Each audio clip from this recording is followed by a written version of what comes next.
Hi, and welcome to WTV. I'm Amanda Gallagher. And I'm Vince Williams. You know, we've had some pretty nasty weather lately, but the show must go on. So, the WTV crew has been right there in the thick of it. Yep, that's right. We want to keep you in the know, and we have lots to share with you today. So let's get right to it. Here's Dave Irish with what's happening in this week's news. Dave? Thanks, Amanda and Vince. We start with Metro Transit and its plans to replace Go Time and improve the rider experience. The next bus on Route 60 will depart in 3 minutes. Soon that voice may be a thing of the past. Newly purchased GPS technology was announced by Metro Transit last week. These features are part of an off-the-shelf transit system that many other cities in Canada already use. We will be able to push out schedule information and real-time information via text message, via email. You can sign up for those notifications. We will have a Where's My Bus feature that will be available through an app on smartphones. Jay says the city is also planning an onboard stop announcement system. Testing will begin in the fall of this year. A Dalhousie student is once again asking people to stop buying hot dogs from the dog father, Jerry Reddick. Last month, Asrar Haq was upset to read Reddick's many controversial tweets, some of which joked about the Holocaust. Reddick is Muslim and tweeted about his right to free speech. Haq then created a Facebook boycott that over 300 people joined.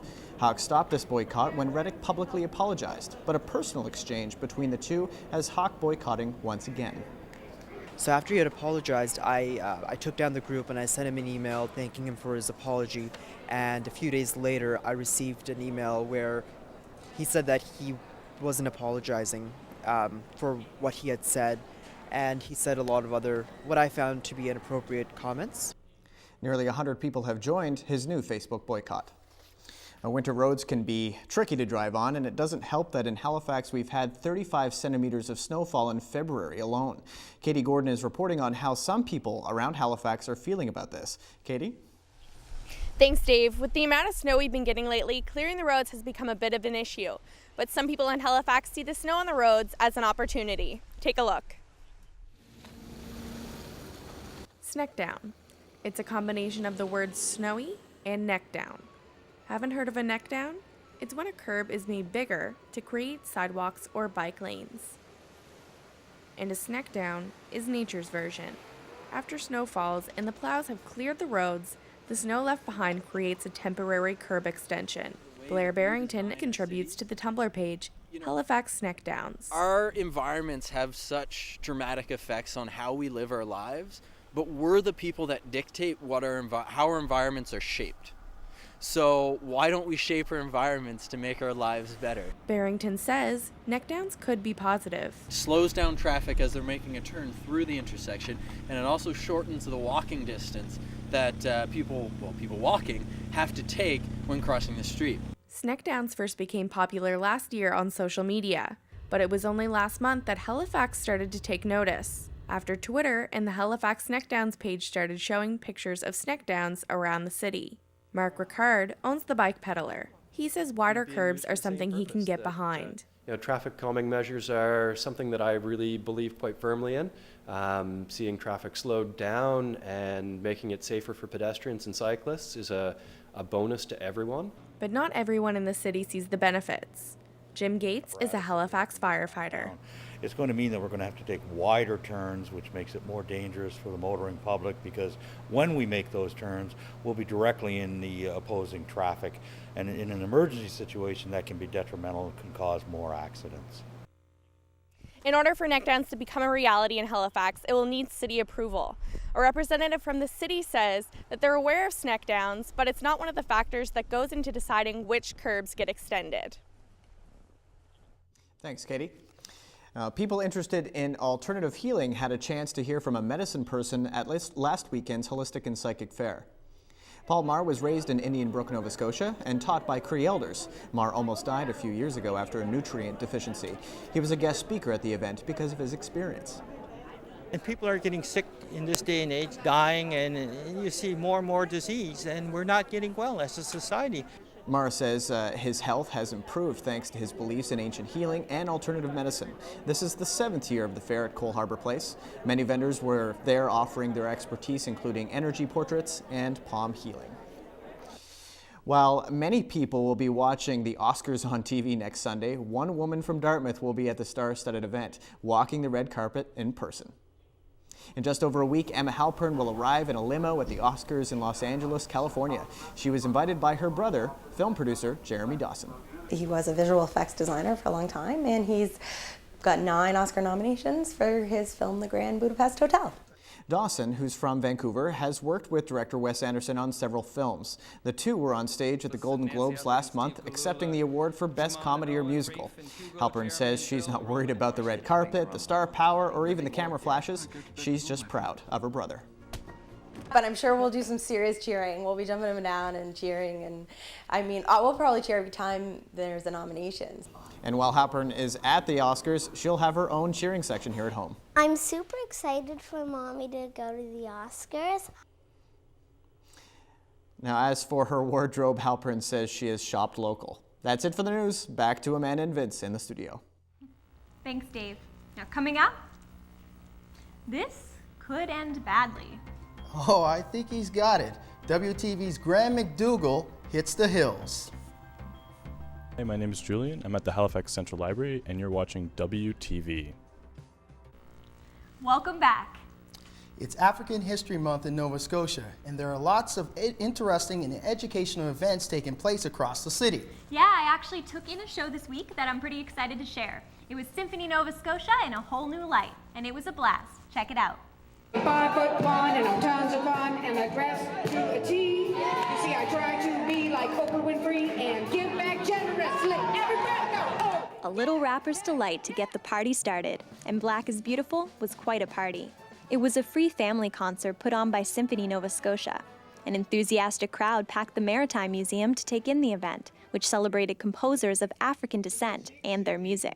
It was absolutely fabulous. The creativity, the Afrocentric component, the learnings around the history of African music. It brought the symphony into a different light.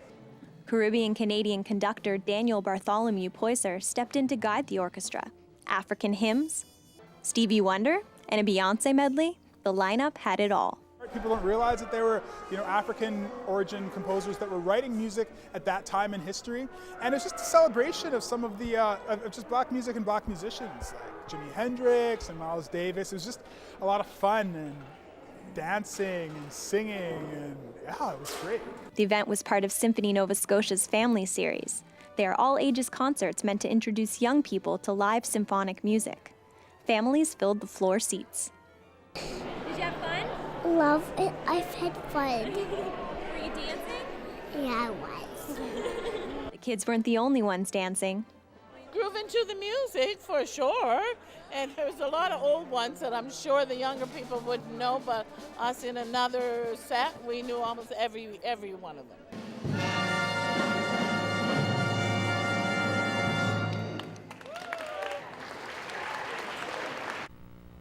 Looked like a great event there. There was so much energy in that room, wasn't there? Yeah, it was really great. Everyone came together to celebrate some fantastic composers. Now I have a question. Have you ever tried yoga? No, Amanda, I'm just not that bendy. But WTV's Alan April took to the city to see how he would work out for him. Oh dear, check it out.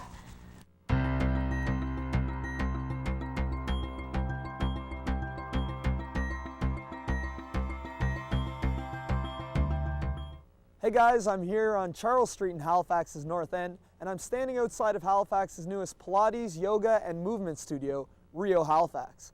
And while the weather outside is frightful, I hear the vibes inside Rio are quite delightful. So let's check it out.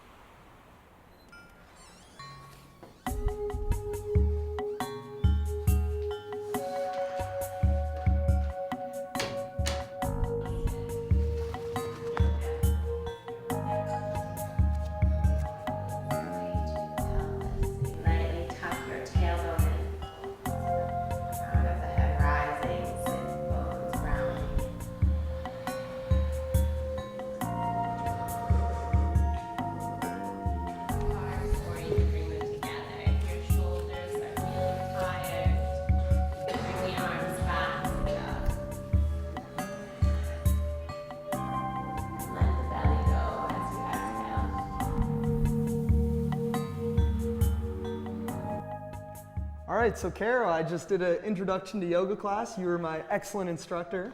Thank you so much. How'd I do? Thank you. You were amazing in there. Yeah, maybe. I felt a little out of place, but it was a really enjoyable time. So if somebody wants to start getting involved with yoga, what should they do? Well, I teach an intro to yoga class once a week, Tuesdays at 12 o'clock here at Rio. You can either sign up for 4 weeks or just drop in on the day. And is there anything people need to bring or worry about preparing before they come? Just a positive mental attitude. We provide mats, blocks, bolsters, water. We have coffee, tea. Everything's here for you. We want people to come in here and not be intimidated, not have any expectations of how they need to look or feel this day, especially in the beginner classes. We want people to come with an open mind and feel like they're kind of in their own living room, high ceilings, natural light, and good people surround them. Well, I guess you could say I found bliss here at Rio Halifax. For WTV, I'm Alan April. That looks so relaxing. You're very zen. No. Earlier we were talking about all the snow we've been hit with lately. I've seen a lot of people complaining about it on Facebook and Twitter.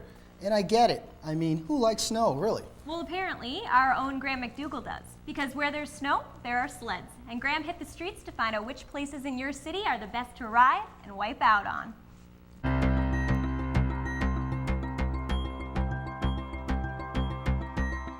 I used to go sled at the pit in North End. Goresbrook Hill. Dartmouth Commons is deadly. Yeah, sweet. Hi, I'm Graham McDougall. When people think sledding in Halifax, they think Citadel Hill. But today, I'm heading out to find the lesser known hills that'll get your blood pumping and put a smile on your face. Let's go.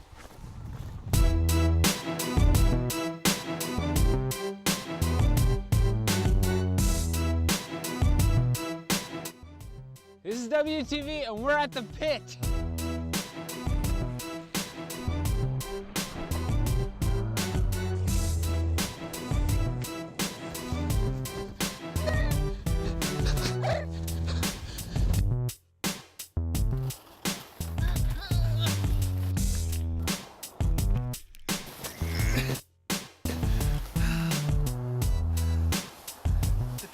It's a cruel mistress.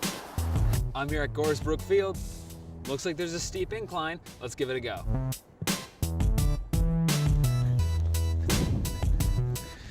Gotta find the sweet spot. Gotta find that sweet spot.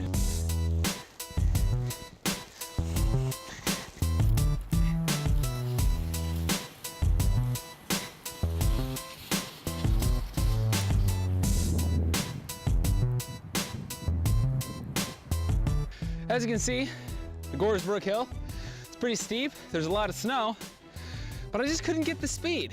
But if I'm being honest, I don't blame the hill. I blame the sled.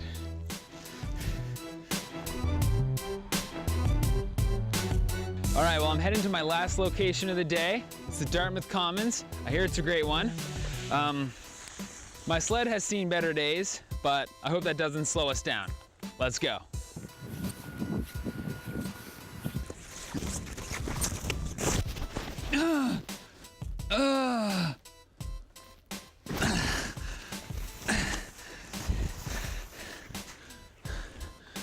Okay, it appears my sled is shot, and I feel like I'm not doing these hills justice, so I'm just gonna roll.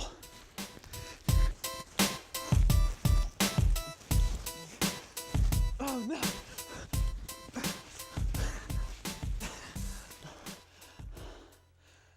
Dartmouth Commons. Thanks, Graham. Now, when we were battling that weekend snow, WTV's Kaya Sparks was in Toronto taking in a rap battle. And one local rapper won big. Kaya, you've got the inside scoop. Tell us about it. Well, Amanda, it was the biggest rap battle event in history. It was remarkable. King of the Dot is one of the world's most well-known rap battle leagues, and with Drake as a judge, it turned out to be a huge night for Dartmouth rapper Pat Stay. Fans wait patiently outside the Queen Elizabeth Theatre in the snow as they prepare to see this two-day event. Dartmouth's Pat Stay was defending his championship title, something he's now won 4 times. Going into it, he was worried his competitor Ottawa's Sharon might win over the fans. I can't have everybody on my side. Everybody's been on my side for years, man. Chances are he has the whole entire crowd because I've been winning over and over. I can't just win. I can't be the champion forever, right? And it's kind of like he's the good kid. You know, the hero has to win sometimes. We can't show you the rap battle where Pat Stay was again declared champion due to usage rights, but here are the two battlers at an earlier competition. Bro, don't be delusional. I wasn't ducking you, I was just letting you throw. So once you finish potty training, you can step to the throne. Rapper Organic started King of the Dot in 2008 with 6 battlers and 30 people in the audience. This event had 36 battlers and drew a crowd close to 2,500. Organic says Pat Stay is part of the reason it's becoming so big. This main event, it means a lot to King of the Dot. Pat Stay and Sharon are two people that we've individually branded since their inception of battle rap, you know what I mean? Pat is someone that never really planned on even battling after the Elements League. I was pretty much the person that was like, you know, forcing him, trying to get him to battle in King of the Dot. And Stay has even won the heart of Canadian rap royalty. Drake ditched the Grammy Awards to be a judge at this event. I think if you're into battle rap, he should be one of your favorites, especially, you know, being from Canada. I think he's definitely one of, if not the best, you know, so, yeah. And that's the reason why I'm the champ today for Drake and for Organic. Drake put an additional $10,000 on the battle for the winner. As a result, Pat won, claiming his big check and the title. If you want to see the battle for yourself, starting February 28th, you'll be able to watch it on the King of the Dot YouTube channel. Back to you. Thanks, Kaya. And later this year, you can catch Stay on a new reality TV show about rap battling hosted by Eminem. And coming up, big things are happening in this little green building. WTV's Vince Williams takes us inside. Hi, my name's TJ Plowman. I'm a music arts student at NSCC, and you're watching WTV.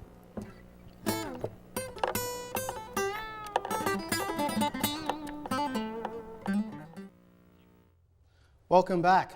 There's a cafe in Halifax's West End that's becoming a cultural hub and a gathering place. It serves up international food and political debate. I dropped in earlier this week.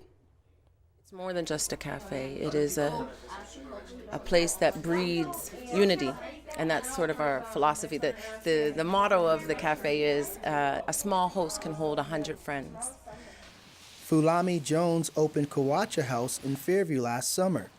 She wanted to be space that celebrates the art and culture of African Nova Scotians. Jones's father was Rocky Jones, the late Nova Scotian lawyer and civil rights activist.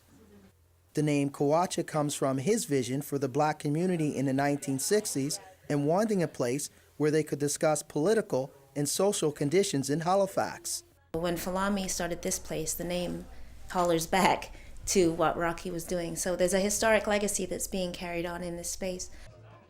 People from all backgrounds come here to eat, read poetry, and talk about pressing social issues.